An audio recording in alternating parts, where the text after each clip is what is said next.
लखीमपुर निघासन खीरी तिकुनिया हादसे में मृतक पत्रकार रमन कश्यप के घर पहुंचे पंजाब कांग्रेस कमेटी के अध्यक्ष नवजोत सिंह सिद्धू। पत्रकार रमन कश्यप के परिजनों से मिलने के बाद दोषियों की गिरफ्तारी न होने तक मौन रहकर अपनी मांगों को लेकर धरने पर बैठे। निघासन कस्बे के पत्रकार रमन कश्यप तिकुनिया हादसा में 3 तारीख को मौत हो गई थी। आज पंजाब कांग्रेस कमेटी के अध्यक्ष नवजोत सिंह सिद्धू पत्रकार रमन कश्यप के परिजनों से मिले।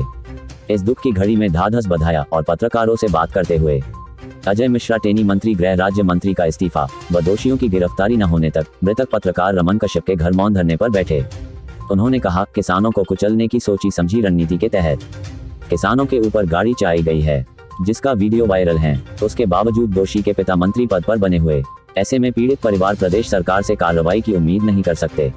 इसलिए मैं अब अपने मुंह से कोई शब्द नहीं बोलूंगा और जब तक दोषियों के खिलाफ कार्रवाई नहीं जाती तब तक धरने पर बैठूंगा।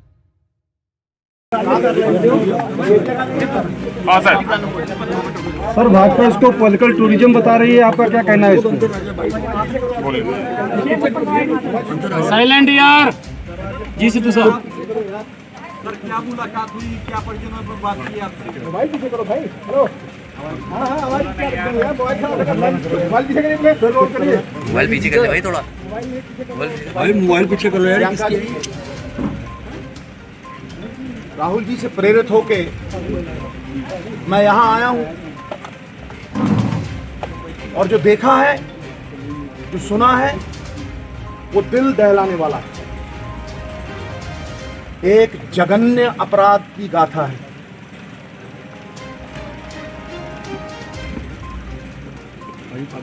पूरा हिंदुस्तान आज न्याय की गुहार लगा रहा है। मेरे लिए संविधान से बड़ा, सियासी जीवन मेरा 17 साल का हो गया, संविधान से बड़ा कुछ नहीं। संविधान के जज्बे को, जमहूरियत को, इंसाफ को कत्ल करने का एक प्रयास।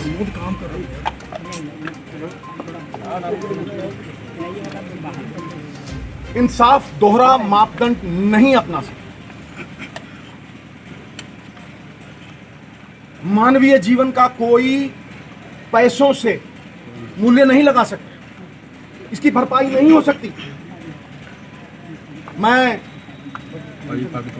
लवप्रीत जी के पिता से बात कर रहा था और वो यहां पे भी वही भावना दोहराई गई है। उन्होंने कहा कि मेरी बेटी और मैं इंसाफ चाहते हैं, नहीं चाहिए हमें पैसे।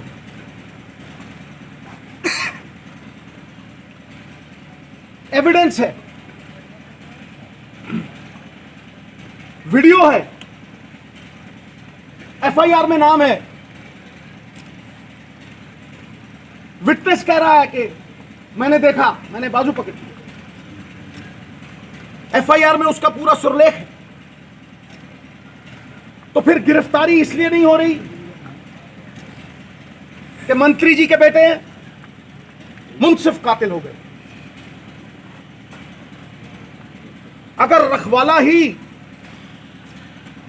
जुर्म करने लगे तो किसके दरवाजे पे दस्तक करेगा गरीब आदमी?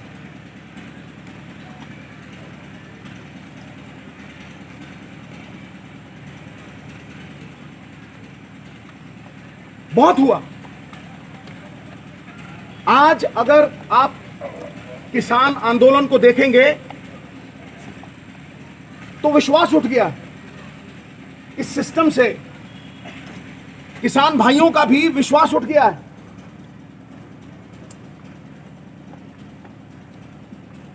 मैंने तब भी मांग की थी कि क्योंकि एफआईआर में नाम है, आई विटनेस है, प्रूफ है, एविडेंस है, मंत्री जी के बेटे को इन्वेस्टिगेशन ज्वाइन करनी चाहिए, नहीं तो अरेस्ट होनी चाहिए। पुलिस अगर चाहे तो बाल की खाल भी निकाल सकती है, इतनी एफिशिएंट। लेकिन क्यों नजरअंदाज हो रहा है सब कुछ, ये समझ में नहीं।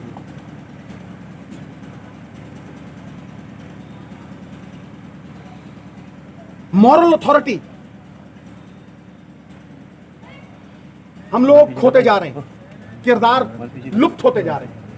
सवाल विश्वास का है। अब क्या कर रहे हो? 600 किसानों की मौत। मैं जब यहाँ आ रहा था तो सड़क पे एक बछड़ा आ गया, बछड़ा 2 बार ब्रेक लगी, हाय तौबा हुई और वो बच गया। इंसानियत मर चुकी है।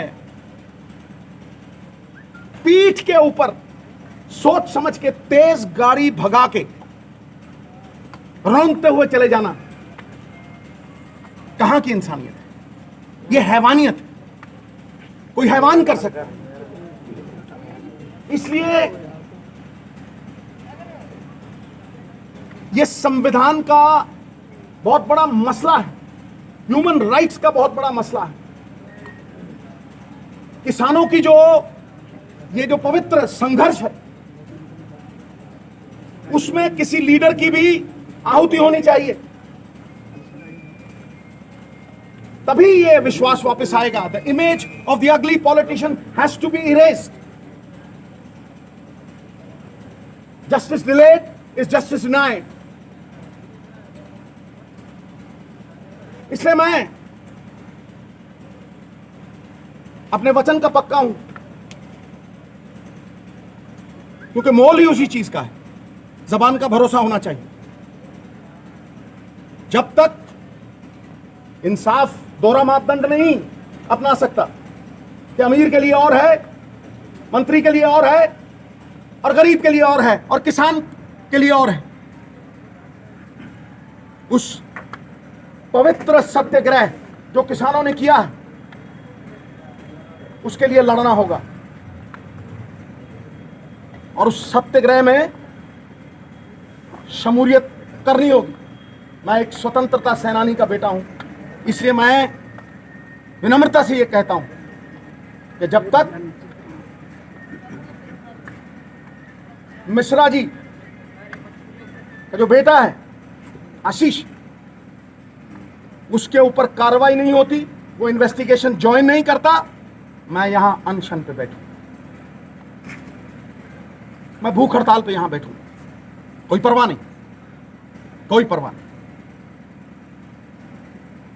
ये किसान की इज्जत की रोटी की लड़ाई,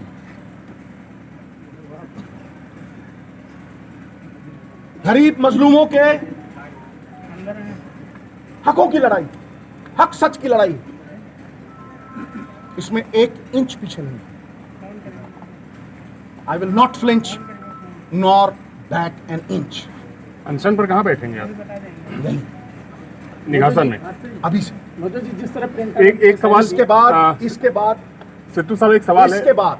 इसके बाद मेरी बात सुन लीजिए। जी मैं मौन हूं और कोई बात नहीं। चलिए थैंक यू सर।